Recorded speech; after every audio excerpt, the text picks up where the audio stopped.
네, 성경 말씀 봉독하겠습니다. 네, 빌립보서 3장 3절에서 9절 말씀 봉독하도록 합니다. 하나님께서 주신 말씀입니다. 하나님의 성령으로 봉사하며 그리스도 예수로 자랑하고 육체를 신뢰하지 아니하는 우리가 곧 할례파라.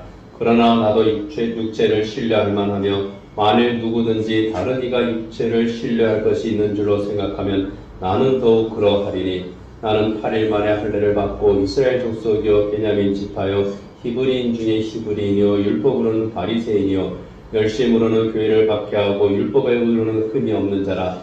그러나 무엇이든지 내게 유익하던 것을 내가 그리스도를 위하여 다 해로 여길 뿐더러 또한 모든 것을 해로 여기면 내 주 그리스도 예수를 아는 지식이 가장 고상하기 때문이라. 내가 그를 위하여 모든 것을 잃어버리고 배설물로 여기면 그리스도를 얻고 그 안에서 발견되려 함이니 내가 가진 의는 율법에서 난 것이 아니요 오직 그리스도를 믿음으로 말미암은 것이니 곧 믿음으로 하나님께로부터 난 의라. 아멘.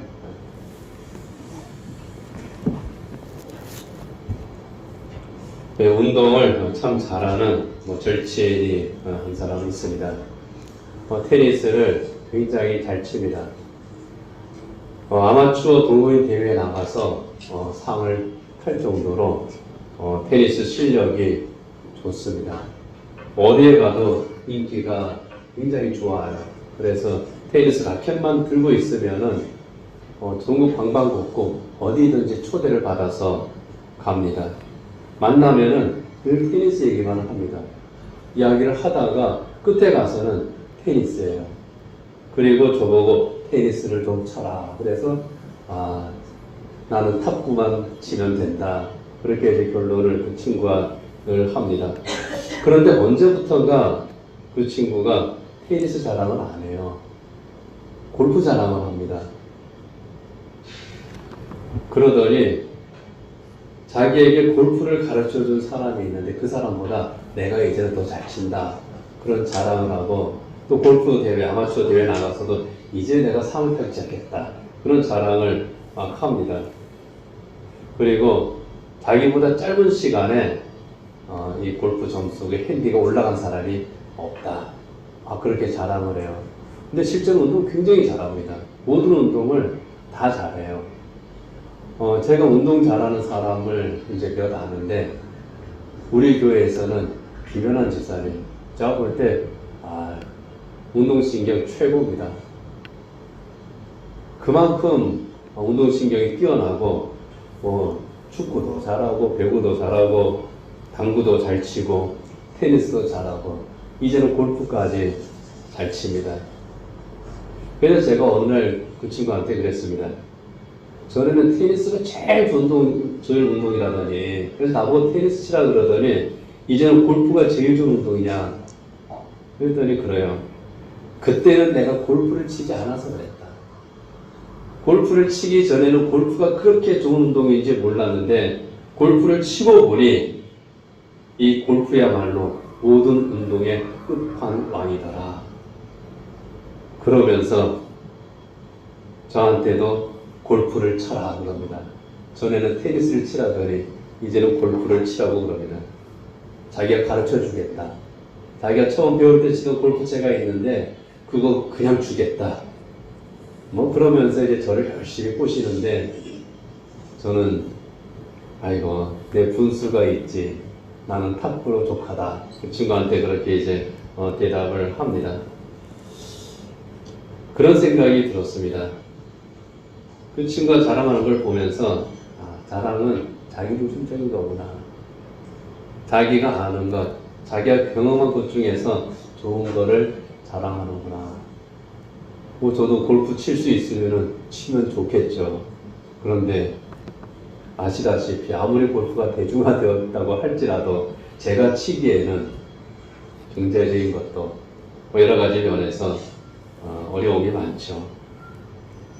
저는 그냥 숨쉬기 운동하고 걷기 운동하고 그리고 탁구 이거로 만족합니다. 사람한테는 여러 가지 이제 본능 가운데서 하나가 자랑하고 싶은 그런 본능이 있는 것 같습니다. 자랑할 거리가 없어서 그렇지 자랑할 일이 생기면은 자랑하고 또 자랑하는 게 인간이에요.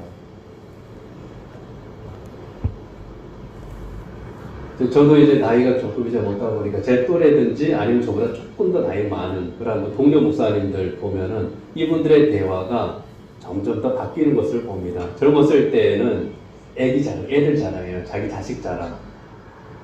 그러다가 이제 결혼을 하고 또 손주를 보니까 이제는 만날 때마다 손주 자랑이 여념이 없습니다. 보면은 전부 다 자기 손주가 제일 잘생겼습니다. 제일 귀엽습니다. 그리고 제일 대단합니다. 제가 볼 때는 때가 되니까 애가 엄마 아빠 이야기를 하고 때가 되니까 눈을 맞추고 때가 되니까 기기 시작하고 때가 되니까 일어나고 때가 되니까 말을 하기 시작하는데 이분들은 자기 애들을 키워왔음에도 불구하고 손주가 그러니까 그게 또 신기한가 봐요. 어느 목사님은 SNS에다가 자기 손주가 예배당 강대상에 기어올라가는 사진을 올려놓고 얘가 앞으로 뒤를 이어서 목사가 될지도 모르겠다. 그런 사진을 올리면서 굉장히 뿌듯해합니다. 자랑이라고 하는 것은 건수만 있으면은 누구나 자랑하게끔 되어 있구나. 자기중심적이구나. 자랑할 게 없어서 그렇지 자랑할 수 있으면은 얼마든지 자랑하고 싶죠. 그리고 자랑하면은 어떻게 해야 됩니까? 목사님들이 저한테 손주 자랑하면은 에이 애들 다 그래요. 제가 그랬을까요? 안 그랬을까요? 절대로 안 그럽니다. 야 신기하다 그럽니다. 야 대단하네요. 사진을 보고는 정말 귀엽습니다. 정말 예쁩니다. 예, 절대로 그런 말을 믿으면 안 됩니다. 예. 그래도 자랑할 수 있으면 자랑하면 좋죠. 자랑할 게 있어. 그리고 자랑하면은 잘 들어주는 것도 지혜입니다. 그리고 보면 정말 애기들 다 귀여워요. 그리고 운동 잘하는 것도 부럽고. 바울에게도 자랑거리가 있었죠. 오늘 보면 4절 6절에 보면은 그러나 나도 육체를 신뢰할 만하며 만일 누구든지 다른 이가 육체를 신뢰할 것이 있는 줄로 생각하면 나는 또 그러하리니 나는 8일 만에 할례를 받고 이스라엘 족속이여 베냐민 지파여 히브리인 중에 히브리인이요 율법으로는 바리새인이요 열심으로는 교회를 박해하고 율법의 의로는 흠이 없는 자라. 자기 자랑입니다.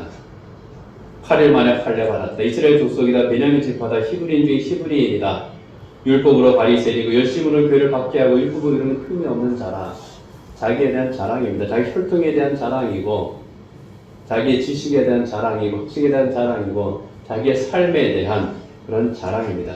육체를 신뢰할 만하다고 하는 이 신뢰라고 하는 말이 자랑이라고 하는 말과 동의어입니다. 크게 셋으로 나누면 첫 번째 자랑거리 혈통의 자랑이죠. 가문의 자랑입니다. 그 당시 유대인의 사회는요 순수한 유대인이 별로 없었습니다. 혼혈 유대인들이에요. 우리가 아는 대로 이스라엘 12지파가 있습니다. 그런데 12지파 가운데서 10지파는 북쪽 이스라엘에 속했던 10지파는 아시라에 멸망하면서 전부 다 혼혈이 되어버렸습니다. 빛을 잃어버렸어요. 겨우 남은 것이 유다 지파, 베냐민 지파인데 베냐민 지파는 또 큰 많은 사람들이 없습니다. 세월이 지나면서 점점 더 혈통이 흐려졌습니다. 누가 내 조상인지 그것을 알지 못하던 그런 때입니다. 그런데 바울이 말합니다. 나는 베냐민 지파다.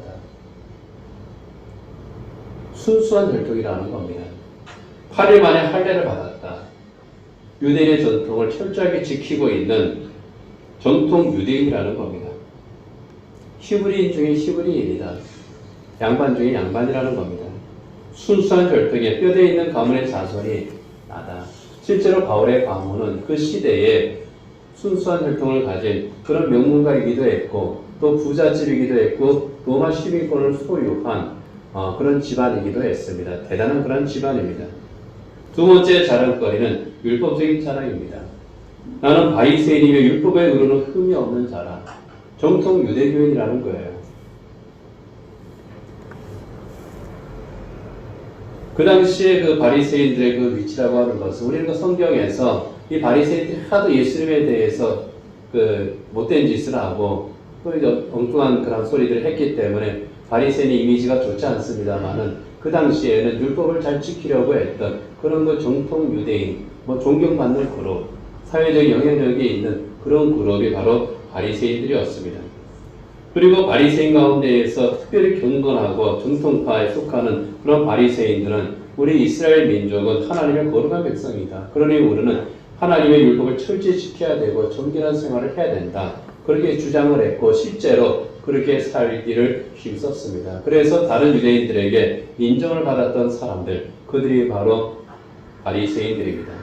그런데 바울은 갈라디아 교회에 보낸 편지에서 나는 바리새인 중에서 바리새인일 뿐만이 아니라 바리새인 가운데에서도 가장 유명하고 존경받던 랍비였던 가말리엘에게서 배운 사람이 바로 나라고 말합니다. 유대인 중에 유대인이요 바리새인 중에 바리새인이라고 하는 겁니다. 자기는 명문가 출신이요 그리고 최고의 학문을 전수받은 그런 사람이라고 하는 것이 바울의 자랑거리였습니다. 바울의 세 번째 자랑거리는 자기 자신의 믿음, 자기 자신의 신념에 따르는 열정적인 그런 삶의 태도였습니다. 자기는 누구보다도 열심히 살았다는 겁니다. 누구보다도 깨끗하게 살았고 누구보다도 부끄러움이 없는 그런 삶을 내가 살았다. 나는 열심으로는 교회를 박해했다. 저 기독교인들이 잘못했다고 하는 것을 내가 알고 그리고 알기라는 것에 그치는 것이 아니라 나는 아는 것을 행하는 사람이다. 신념에 충실한 그런 사람이었다는 겁니다. 그 당시 유대인 사회에 셀로 땅이라고 하는 당원들이 있었습니다. 번역하면 여신당이죠. 로마의 통치에 대항해서 하나님의 영광과 이스라엘 자유를 위해서 투쟁했던 그런 투사들이었습니다. 그런 투사들처럼 나는 열심히 하나님의 영광을 위해서 이스라엘 순교를 위해서 나는 살았다. 하나님 앞에서 나는 참 열심히 살았던 사람이다. 이것이 바울의 또 하나의 자랑거리였습니다. 요약을 하면은 나는 필통적으로 순수하고 가문도 대단하고 바리새인 중에 바리새인이고 율법과 전통을 지키는 열심이 누구보다도 강했고 그래서 나는 율법의 의로는 흠이 없는 그런 사람이었다. 바울의 자부심입니다. 만약에 이런 것들이 구원의 조건이라면 이것으로 내가 구원을 받는다고 한다면 거기에서 나는 전혀 부족함이 없는 그런 사람이라고 하는 자부심이 바울에게 있었다는 겁니다. 핏줄로 구원을 받는다고 하면은 자기는 정말 깨끗한 혈통의 이스라엘 사람입니다. 구원받을 수 있습니다. 율법의 의로 구원을 받으면은 자기는 바리새인 중에 바리새인입니다. 율법을 누구보다도 열심히 지켰습니다. 당연히 그것으로 구원받는다면 구원 1순위입니다. 그러한 사람이 바로 나다. 정말 내가 자랑한다면 이것을 난 자랑할 수 있고 나는 충분히 합격할 수 있는 사람이라고 말합니다. 그런데 본문 7절에 보면은 바울은 이러한 자랑거리들, 이러한 것들을 나는 버린다고 말합니다. 폐기 처분하는 거죠. 본문 7절에 보면은 그러나 무엇이든지 내가 내게 유익하던 것을 내가 그리스도를 위하여 다 해로 여긴다고 말합니다. 내게 유익하던 것들은 나의 자랑거리였던 바로 그런 것들입니다. 해로 여긴다고 하는 이 말은 더 이상 이것이 나에게 필요 없다고 하는 겁니다. 불필요하다는 거죠. 내가 자랑거리로 여겼던 그 모든 것들, 정말 구원의 조건이라고 하면은 충분히 충족시키고도 남을 바로 그러한 것들, 순수한 율동과 고귀한 사회적인 신분과 그 인생의 성취들이 예수님을 만나고 보니 별로 자랑할 거리가 못 되더라 하는 겁니다. 없어도 상관이 없는 그러한 것들이더라고 하는 거예요. 그래서 오늘 본문 8절에 9절에서 이렇게 고백합니다. 모든 것을 해로 여기는 내 주 그리스도 예수를 아는 지식이 가장 고상하기 때문이라. 내가 그를 위하여 모든 것을 잃어버리고 배설물로 여기는 그리스도를 얻고 그 안에서 발견되려 함이니 내가 가진 의는 율법에서 난 것이 아니요 오직 그리스도를 믿음으로 말미암은 것이니 곧 믿음으로 하나님께로부터 난 의라. 그런데 사실 이 바울은 예수님을 믿고서 모든 것을 잃어버린 사람입니다. 바울의 집은 그 당시 초대교회 역사를 연구하신 분들에 의하면 이 바울의 집안은 부잣집이었습니다. 그런데 바울이 예수님을 믿고 자기 가족에 대해서 어떤 언급을 하는 것이 없습니다. 오히려 나는 가난해졌다고 말합니다. 예수를 믿고 그 집안의 재산, 자기가 물려받거나 그것을 활용할 수 있는 그런 기회를 잃어버린 겁니다. 바울이 가지고 있었던 명예가 있습니다. 바리새인 중에 바리새인입니다. 가말리엘의 제자입니다. 사회에서 인정받는 그런 신분이었습니다. 성공 가도를 달릴 수 있는 모든 조건들이 있었습니다. 장래가 보장됐습니다. 그런데 그것들을 잃어버린 사람이 바울이었습니다. 예수 믿고 부도 잃고 명예도 잃고 보장된 장래도 잃어버린 사람, 그가 바울입니다. 우리나라로 하면은 서울대 수석으로 나와서 대기업에 특채된 부잣집 아들입니다. 그런데 그 아들이 이 모든 것을 하루아침에 잃어버린 겁니다. 내려놓은 겁니다. 오직 예수 그리스도만 그에게 남은 겁니다. 그런데 바울은 말합니다. 나는 그것을 후회하지 않는다는 겁니다. 오히려 나는 그것이 자랑스럽다는 거예요. 그 모든 것을 내가 다 잃어버렸으나 나에게 한 가지 있는데 이 한 가지 때문에 나는 자랑스럽다는 겁니다. 과거에는 그러한 것들이 그의 인생의 목표였습니다. 그리고 그러한 것들이 그의 자랑거리였습니다. 자기의 집안이 그의 자랑거리입니다. 어디에 가든지 나는 누구의 자식이다. 우리 집안은 어떤 집안이다. 우리 집안은 명문가다. 우리는 부잣집이다. 이런 자부심이 있습니다. 나는 바리새인 중에 바리새인이다. 나는 우리나라 최고 학부를 나왔고 최고 엘리트다. 그런 것들이 자기 인생의 목표였습니다. 그러나 예수님을 만나고 나니 달라집니다. 그건 별로 자랑할 거리가 못 되는구나. 진짜 자랑할 게 따로 있구나. 예수님을 몰랐을 때는 그러한 것들이 내 자랑거리였는데 예수님을 만나고 보니, 예수님을 알고 보니 그러한 것들은 자랑거리가 아니구나. 있으면 좋은 것이지만은 그러한 것들이 진짜 자랑거리는 아니구나. 배설물과 같은 것이구나. 그래서 이제 나는 예수님만을 자랑하겠다고 그렇게 선언을 하는 겁니다. 3절에 보면은 하나님의 성령으로 봉사하며 그리스도 예수로 자랑하고 육체를 신뢰하지 아니하는 우리가 곧 할례하라. 진정한 그리스도인, 정말 구원받은 하나님의 백성은 예수님을 자랑하는 사람이라고 하는 겁니다. 그리고 예수님만을 자랑하는 그 이유는 내 주 그리스도를 아는 그 지식이 가장 고상하기 때문이라는 거예요. 정말 제일 좋은 게 예수 안에 있더라. 밤의 책도상에서 예수님을 만나고 그리고 예수님을 영접하고 보니 지금까지 그가 자랑했던 것, 지금까지 그가 목표를 가지고 열성적으로 했던 그 모든 일들이 헛된 것이었구나. 그래서 내 인생의 보물은 오직 예수님 뿐입니다. 이런 고백을 하는 겁니다. 고린도 교회 보낸 편지에서도 고백하죠. 고린도서 1장에 보면은 지금까지 내가 자랑스러웠던 것들, 나의 지식과 지혜와 가문의 자랑거리들, 이 모든 것들이 하나님 앞에서 정말 부끄러운 것임을 내가 압니다. 나의 자랑거리가 아니라 오직 예수님만이 나의 참된 자랑입니다. 나는 예수님만 자랑하겠습니다. 그렇게 고린도 교회 교인들에게 자기 신앙 고백을 합니다. 또 디모데후서 1장 12절에 보면은 디모데에게 보낸 편지에서 이렇게 말합니다. 내가 또 이 고난을 받되 부끄러워하지 아니함은 내가 믿는 자를 내가 알고 또한 내가 의탁한 것을 그날까지 그가 능히 지키실 줄을 확신함이라. 내가 믿는 자를 내가 알고 할 때 이 말은요, 나 예수님 알아. 그게 아니라 난 정말 예수님이 자랑스럽다. 나는 정말 예수님이 좋습니다. 난 예수님만 있으면 돼요. 그런 뉘앙스입니다. 내가 비록 고난을 당하고 있지만 이 고난이 나는 부끄럽지 않은데 그 이유는 내가 믿는 예수님을 내가 알고 있기 때문이라는 겁니다. 다른 말로 하면은 뭐 어때요? 그러는 거예요. 당신들이 나에게 대해서 무시하지. 뭐 어때? 당신들이 나에게 대해서 멸시하지. 아, 뭐 어때? 내가 가진 것 없어. 뭐 어때? 나 일주장 못 갔어. 뭐 어때? 나 부자 아니야. 뭐 어때? 그런 겁니다. 이거 우리한테 좀 필요해요. 괜히 주눅들 필요 없잖아요. 안 그렇습니까? 우리가 강남에 살지 못하고 해서 기죽을 필요도 없는 거고요. 저 탤런트들처럼 인물이 뛰어나지 못하다고 해서 기죽을 필요도 없는 거고요. 그렇죠, 전사님? 전사님은 조금만 줄이면 진짜 이목구비도 뚜렷해가지고 그래서 여기까지만. 네.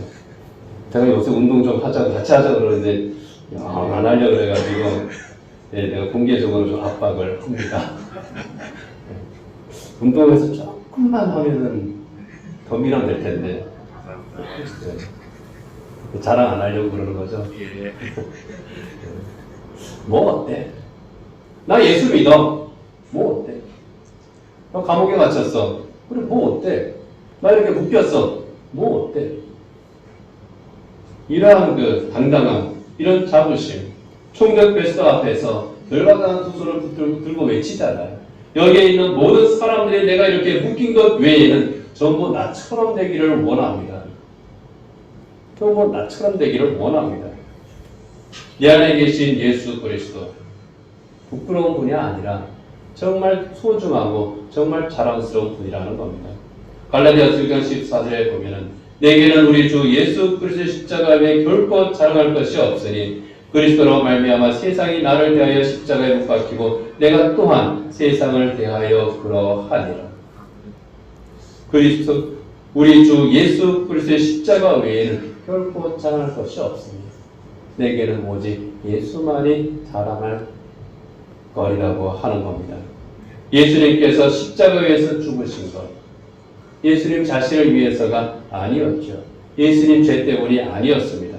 예수님 스스로를 구원하기 위해서 십자가에서 죽으신 게 아닙니다. 우리 죄 때문이죠. 우리를 구원해서 영생을 주시기 위해서였고 영원한 멸망이 아니라 영원한 하나님 나라의 시민으로 사는 영생을 우리에게 주기 위해서 예수님께서 십자가를 지셨습니다. 이것이 바로 십자가의 은혜죠. 이렇게 주신 우리 주님의 십자가의 은혜, 이것이 얼마나 소중한 것인지, 얼마나 복된 것인지 이것을 사도 바울이 아는 겁니다. 이 세상에서 가장 소중한 것을 나에게 주신 예수님이시니 이 예수님을 나는 오직 사랑하고 자랑할 뿐이라 하는 겁니다. 나를 구원한 것은 자기의 가문도 아니요, 자기의 그 많은 지식도 아니요, 재물도 아니요, 권력도 아니고, 자기의 의로움도 선행도 아니고 오직 예수님의 십자가 은혜라는 겁니다. 그래서 예수를 믿는 그 믿음 때문에 내가 고난을 당한다 할지라도 그 고난의 흔적 부끄럽지 않다는 겁니다. 그래서 나는 이 십자가 예수님을 자랑하고 나는 예수님을 위해서 삽니다. 이렇게 고백하는 거예요. 여러분, 우리는 무엇을 위해서 삽니까? 우리는 무엇을 자랑하면서 삽니까? 그리고 내가 자랑하는 그것이 나에게 얼마나 가치가 있는 겁니까? 정말 자랑할 만한 겁니까?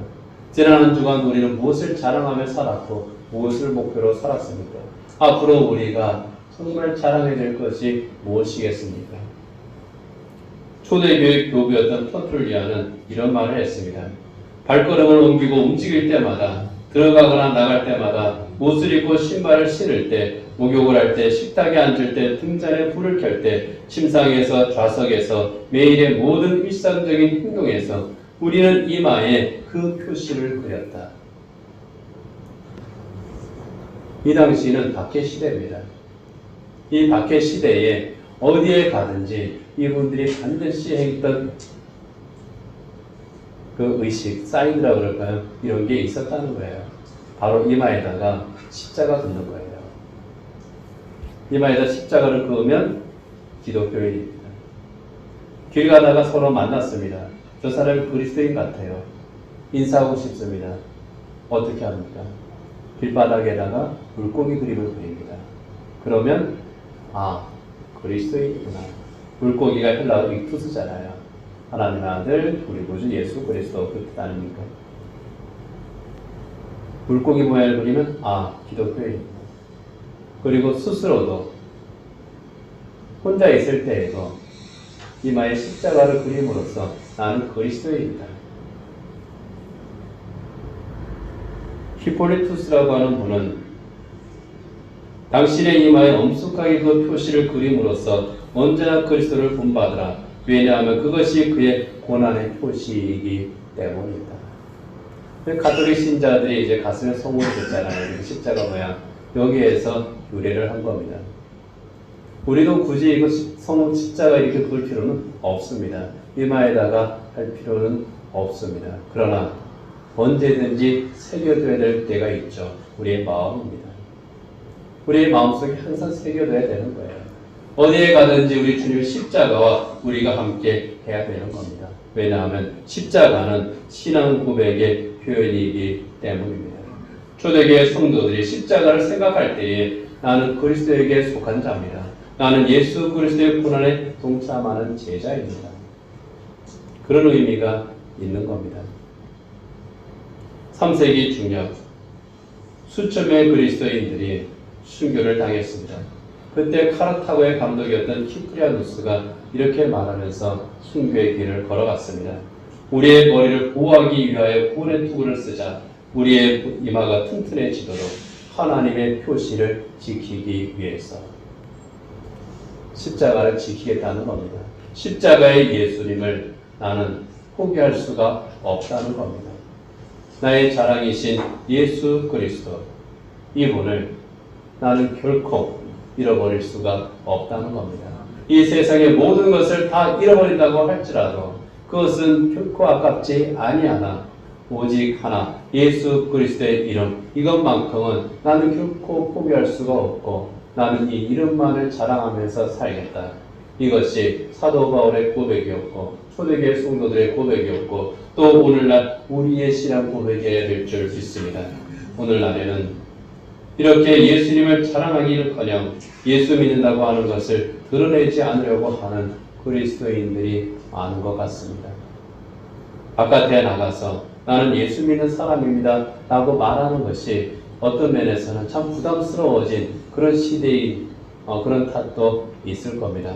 그러나 그럼에도 불구하고 우리는 이 사도 바울처럼 예수님을 자랑하기까지는 하지 못한다고 할지라도 예수님을 믿는다고 하는 것을 숨기면서 예수 안 믿는 척 하면서 그렇게 살지는 말아야 되겠다 하는 겁니다. 어디에서든지 나는 그리스도인이라고 하는 것을 부끄러워하지 아니하는 그런 그리스도인, 그리고 그리스도인답게 살아감으로써 우리의 삶 속에서 입술이 아니라 우리의 몸으로 우리의 삶의 흔적으로 예수 그리스도를 자랑하는 그런 그리스도인, 이것이 바로 오늘날 그리스도를 자랑하며 살아가는 진정한 그리스도인인 줄 믿습니다. 기도하겠습니다. 하나님 아버지, 사도 바울은 인간적으로 볼 때에 자랑할 수 있는 또 자랑의 조건이 되는 그런 모든 것들을 배설물처럼 여긴다고 고백했습니다. 주 예수 그리스도의 이름이 가장 귀하기 때문이며 우리 주님으로 인한 우리의 구원이 너무나도 소중하기 때문입니다. 이 세상에서 오직 한 가지 유일하게 자랑할 것, 예수 그리스도의 이름이라고 고백했던 것처럼 저희도 우리를 사랑하시고 우리를 구원하신, 지금도 우리와 함께 계시고 영원히 우리와 동행하실 우리 주 예수 그리스도를 깊이 사랑하며 또 자랑하며 주 뜻대로 살아가는 그리스도인 되기를 원합니다. 하나님, 주님께서 우리를 소중히 여기셨듯이 저희들 우리 주님을 더욱 소중히 여기며 우리의 삶의 길을 걸어갈 수 있게 하여 주시옵소서. 그곳에 임하는 우리 주님의 사랑과 우리 주님의 능력과 우리 주님의 은혜 저희들이 체험케 하여 주시옵소서. 예수님만으로 저희들 기쁘며 예수님만으로 저희들 든든하며 예수님만으로 저희들 행복하게 하여 주시옵소서. 예수님 이름으로 기도드립니다. 아멘.